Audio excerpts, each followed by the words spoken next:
22 के विधानसभा का चुनाव का सरगर्मी तेज है और कलेक्ट्रेट में पर्चा दाखिला शुरू हो चुका है। हर राजनीतिक पार्टियां अपने प्रत्याशी इस वक्त पर्चा दाखिला शुरू कर दिए हैं और इस वक्त हमारे साथ एक ऐसे शख्स हैं जो भाजपा हटाओ प्रदेश बचाओ का जब नारा लगाए थे तो पूरे उत्तर प्रदेश के भाजपाइयों में खलबली मच गई थी और इसको लेकर के काफी विवाद भी हुआ था और इसके लेकर के भाजपाइयों में कहीं ना कहीं इस नारे को तोड़ निकालने को लेकर के एक हुजूम सा सोशल मीडिया पे दिखाई दे रहा था। लेकिन वो नारा इतना बुलंद हुआ कि अखिलेश यादव के साथ दर्जनों ऐसी राजनीतिक पार्टियां गठबंधन कर और बड़े बड़े नेताओं ने दावा किया कि भाजपा हटाओ प्रदेश बचाओ और इस वक्त जनवादी सोशलिस्ट पार्टी के प्रदेश उपाध्यक्ष हसीब खान हैं जो अखिलेश यादव के सबसे करीबी माने जाते हैं। सबसे पहले तो समाचार भारत में आपका स्वागत है।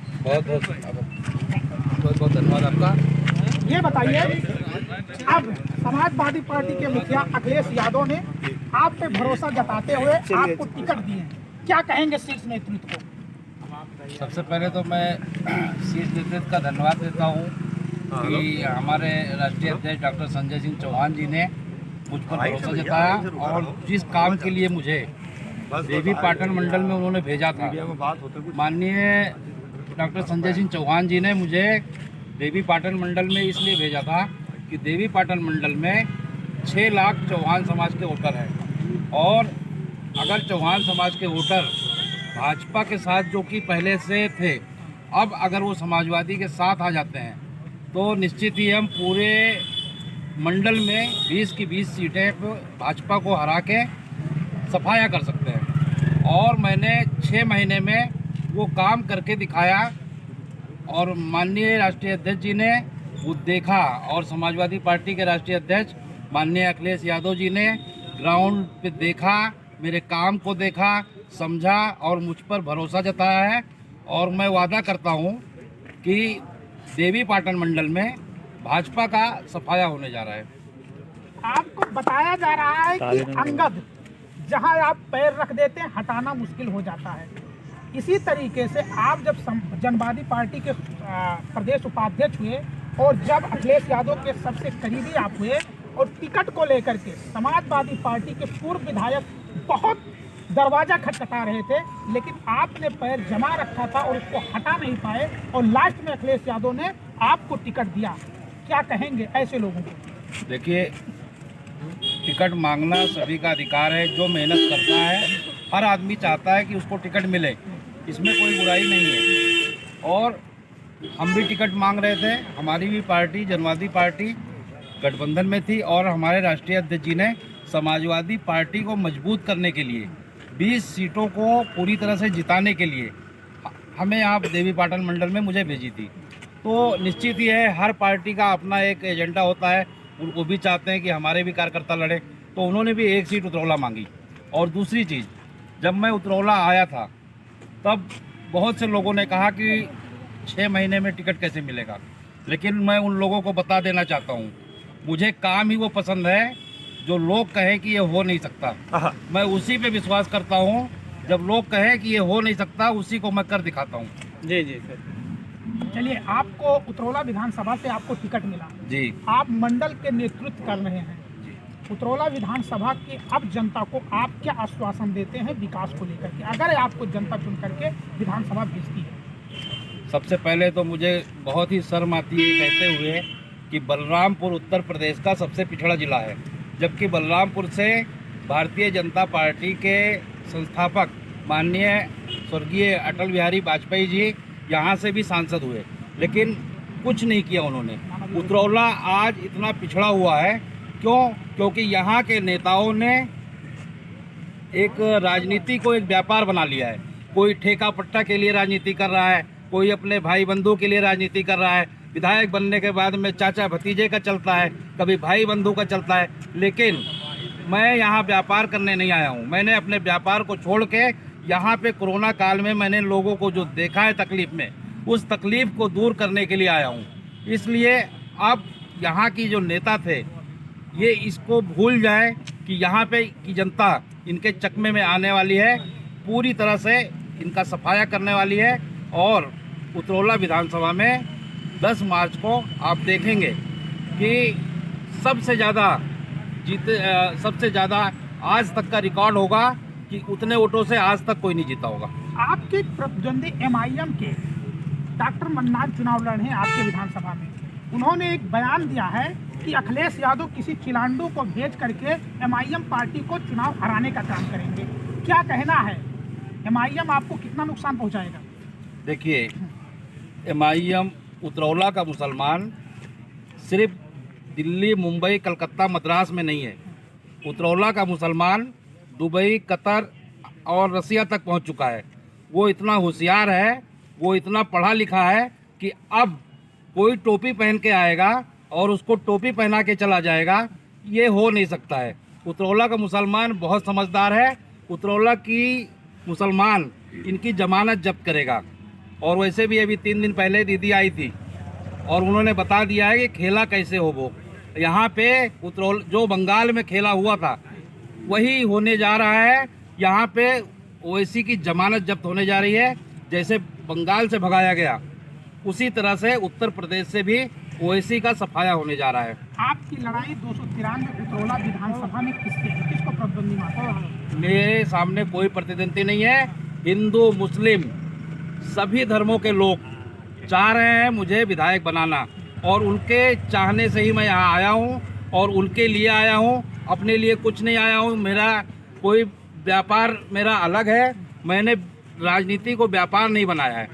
मैं यहाँ पे लोगों की सेवा करने आया हूँ।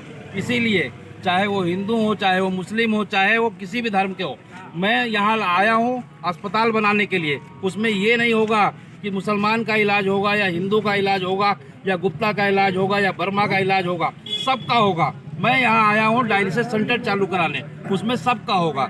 इसलिए सभी लोग मिलके मुझे जिताएंगे और ऐसे इतने वोटों से जिताएंगे आज तक उतरौला विधानसभा में कोई नहीं जीता होगा। एक कहावत है, जिस ओर जवानी चलती है उस ओर जमाना चलता है। इस 2022 के चुनाव में सबसे ज्यादा युवाओं का भूमिका होगा, चाहे वो बच्चे हो चाहे बच्चियां। क्या संदेश देना चाहते हैं बच्चे, लड़के और लड़कियां किस मुद्दे को देख करके समाजवादी प्रत्याशी को वोट दें? लड़के और लड़कियां ये देख के समाजवादी पार्टी के प्रत्याशी को दें कि जब माननीय अखिलेश यादव 2012 से 17 तक थे तो सबसे पहले महिलाओं के लिए 1090 चालू किया। महिला हेल्पलाइन एक फ़ोन करने पे उनको सुरक्षा मिल जाती थी। वो बच्चे रोजगार के लिए उन्होंने तमाम बहुत सारी स्कीम चालू की।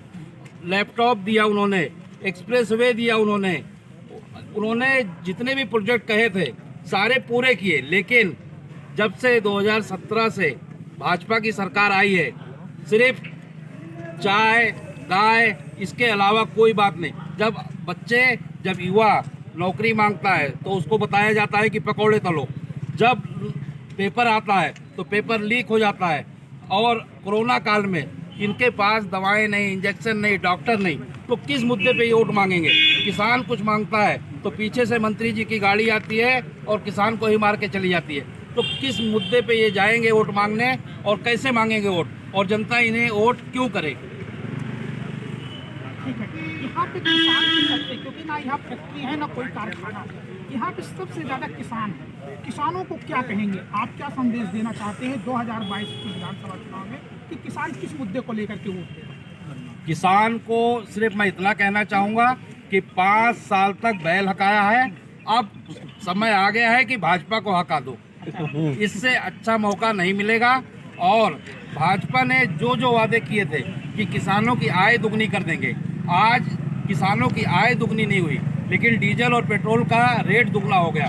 तो किसान अच्छी तरह से समझ रहा है और किसान भी इंतजार कर रहा है कि चुनाव आए और भाजपा को किसी भी तरह से इनको भगाए यहाँ से। बस बैल भगा के थक चुका है, अब उसके पास कोई ऑप्शन नहीं बचा है इनको भगाने के सिवा। 2022 में अखिलेश यादव की कितनी उत्तर प्रदेश का मुख्यमंत्री कौन बनेगा? उत्तर प्रदेश के मुख्यमंत्री माननीय अखिलेश यादव जी बनने जा रहे हैं और 400 प्लस सीटें आ रही है हमारी।